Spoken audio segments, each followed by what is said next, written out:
I'm Keegan. And I'm Nick. And this is the Shivers Report, where you get the most up-to-date real estate information In the world!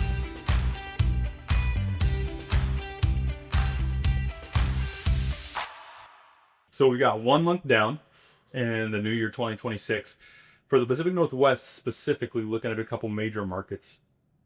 When we look at this January compared to last January, it was interesting. In the Portland Metro, new listings down 4.1%. Yep. Pending sales down almost 1% at 0.6. Closed sales down 8.4%. Average sale price down 5.4%. Median sales price down 5%. Inventory up 0.6 and total market time +1.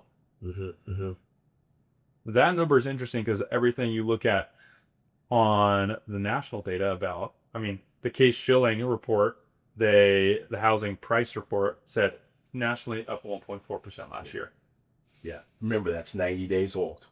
Case-Shiller, even though it's really solid data, it's always a lagging. It's always lagging. So, but even with it lagging, you would think from January 2025 to 2026, median sales price being down 5%. Yeah, that's a big deal. That's a big deal.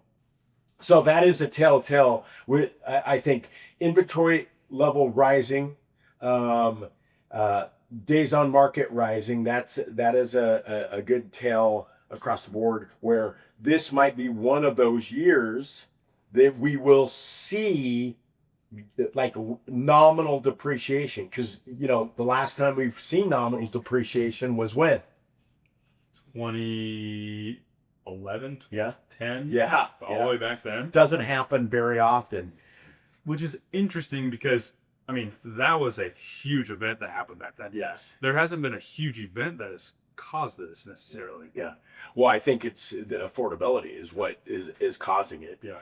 Our hope, even though remember, this is the very start of our year. Yeah. I'm still predicting that we'll have more sales this year, but the fact is we aren't going to see.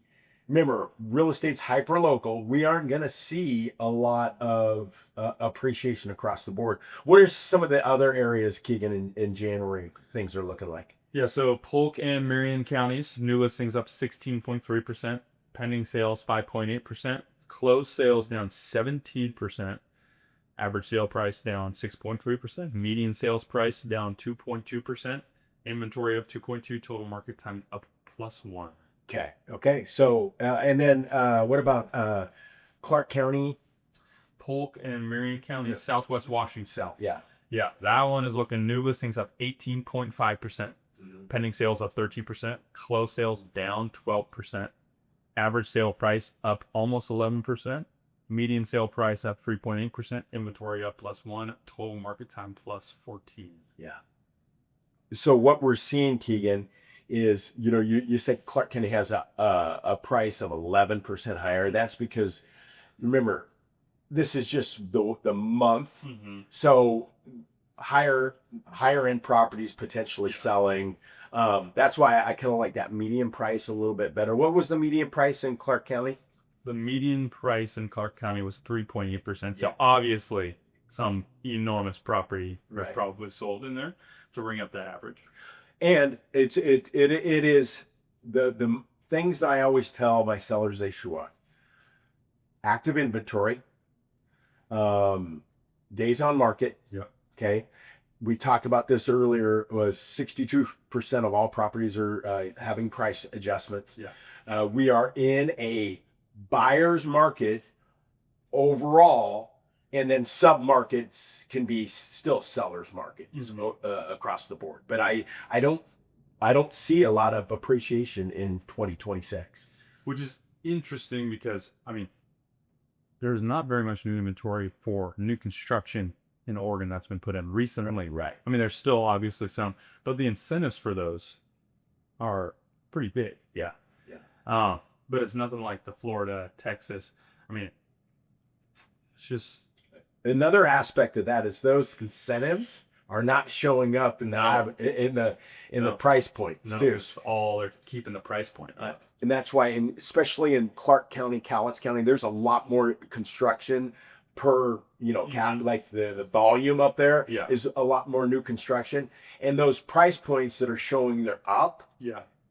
that's not factoring in incentives. And remember, on average, nationwide, 9.9% of incentives are being floated out there. So if that's a $500,000 that's $50,000 of incentives that will not show up on that median sales specs. Yeah. Do you think usually Pacific Northwest, December, January, February, we're a little bit seasonal. Usually it's a little bit rainy. Lately, been beautiful weather here. Do you think that will start to pick back up this year? I think people will start to bite the bullet at some point when it comes to, hey, interest rates maybe not be coming down as much as we think. Yeah. Prices aren't going to be nominally coming down as much as we think. Is it time to make the move out of that house that we can't really fit in anymore and bite the bullet? Yeah, because I think we're hovering around that 6% range. I think there's big incentives in new construction. Resale is flat to slightly depreciating. Inventory levels are creeping up, so there's more supply. I think we'll go back. Last year, we didn't have a great spring market. Even though I don't think this is going to be a drastically different, I think we'll see more transactions. So I think we'll have a stronger spring market. We're already seeing it. I mean, we took the highest amount of listings in January than our company's ever had. So the amount of activity we're seeing is significantly better than it was this time last year. Thanks for listening to this episode of the Shivers Report. Catch you next time. We're out.